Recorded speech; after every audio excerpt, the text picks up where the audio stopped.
আজকের রেসিপি ডিম বেগুন আর লাউ শাক আর মাংস।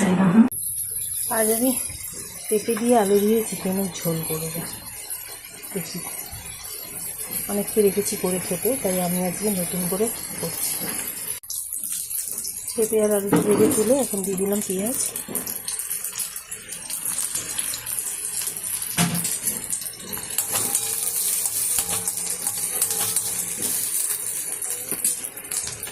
দিয়ে দিচ্ছি রসুন বাটা, অল্প করেই দিলাম, একটু পাতলা ঝোল করবো তো। আসলে যেহেতু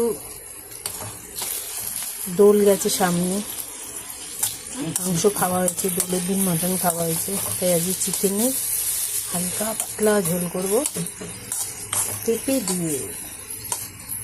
সাথে থাকো।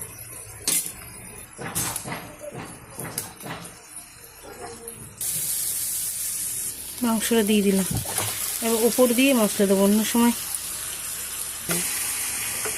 লঙ্কা, হলুদ, জিরে, ধনে, যেহেতু পাতলা ঝোল হবে তাই একটু ধনে গুঁড়ো দিয়েছি। কিন্তু এটা এতক্ষণভাবে ছিঁড়ে যায়, লাউ শাক বানাচ্ছিলাম, নুন দিয়ে দিলাম,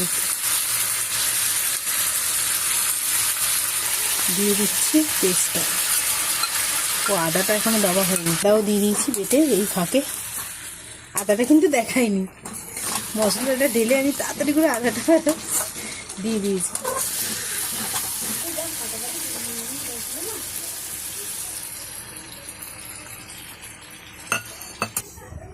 এবার আস্তে আস্তে হয়ে যাক কষা, আর আমি অন করতে পারছি না। তারপর মাংসটা কষা হয়ে গেছে, এবার জল দিয়ে